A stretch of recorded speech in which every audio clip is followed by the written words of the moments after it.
السلام عليكم ورحمة الله تعالى وبركاته. معكم أسماء الزوين. أهلا ومرحبا بكم في مدونة عالم البرمجة. إذن درس اليوم سيكون عبارة عن تمرين تطبيقي لما رأيناه سابقا. أول شيء سوف نذهب لإنشاء صفحة جديدة.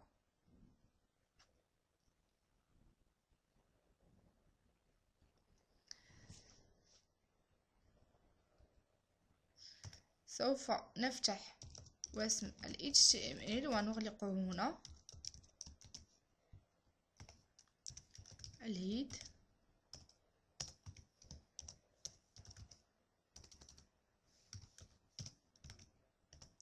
والبادي.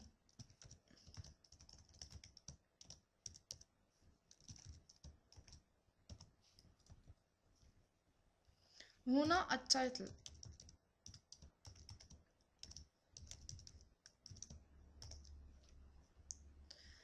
سوف أذهب لأنسخ التايتل من هنا،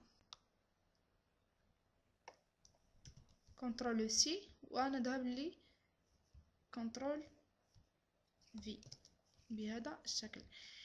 إذن كنترول اس لكي نقوم بالتسجيل أو سيف. سنغير الانكوداج UTF-8 الترميز المناسب للغة العربية. هذه الوثيقة سأسميها a.html. سأذهب لأنشئ واحدة أخرى. سأقوم بنسخ هذا الكود وألصقه هنا، كنترول V، كنترول S لنسجل. سأغير الانكوداج إلى UTF-8 وسأسميها b.html. سوف أذهب إلى هنا وأنشئ قائمة in order list.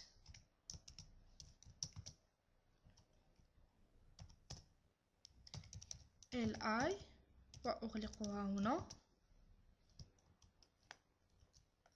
كنترول سي و كنترول في.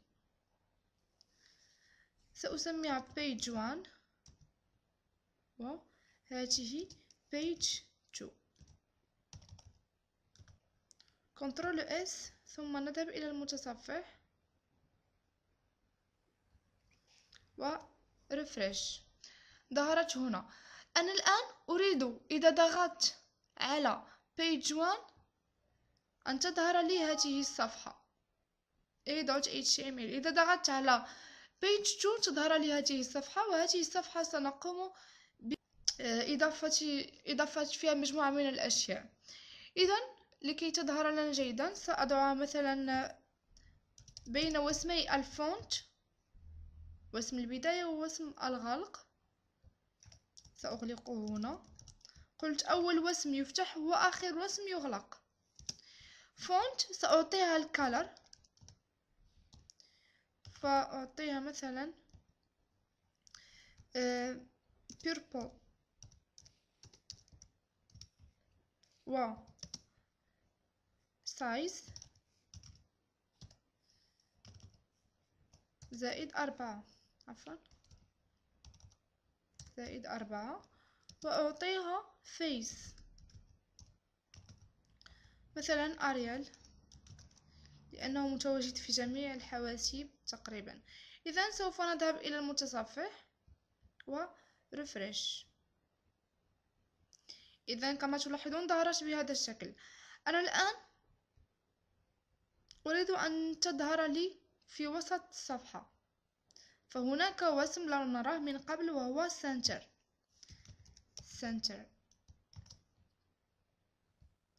إذا أردنا أشياء أن تظهر لنا وسط الصفحة فنضعها بين واسمي السنتر، واسم البداية واسم الغلق. كنترول اس، ثم نذهب إلى المتصفح وريفريش. إذن ظهرت لنا في وسط الصفحة. الآن أريد أن أغير لون الخلفية كما إذا كنتم قد تتذكرون رأينا خاصية لوسم البادي. هذه هي الخاصية اسمها الستايل، ونادرا ما تستعمل هكذا بهذا الشكل، فهي تستعمل في CSS ستايل. فأعطيها background نقطتان، وأعطيها اللون الذي أريده. مثلا أنا سأعطيها بينك. كنترول اس، ثم نذهب للمتصفح و ريفرش. إذن ظهرت لنا الخلفية بالبينك. إذن أنا أريد الآن إذا ضغطت على البيج 1 أن يحولني إلى صفحة a.html. إذا ضغطت على البيج 2 أن يحولني إلى صفحة b.html. إذن رأينا الوسم الذي من خلاله ننشئ روابط.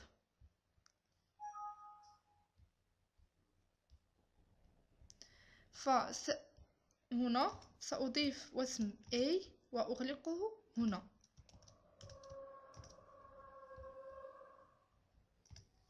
A وأغلقه هنا. هنا سأعطيه الخاصية href، وهنا سأكتب اسم الصفحة a.html، وهنا سأعطيه href و equals و b.html.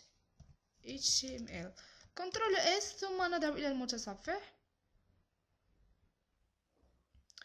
ريفرش. إذن page 1 حولني إلى a.html، وسنعود إلى وراء page 2 وحولني إلى b.html. زوروا قناتي على اليوتيوب www.youtube.com/asmapro، صفحتي على تويتر twitter.com/asmaazwin، ومدونة على عالم البرمجة على الفيسبوك. وإذا أردتم أن تتوصلوا بجديد فيديوهاتي فلا تنسوا عمل سبسكرايب. والسلام عليكم ورحمة الله تعالى وبركاته. ألقاكم في الدرس القادم بإذن الله.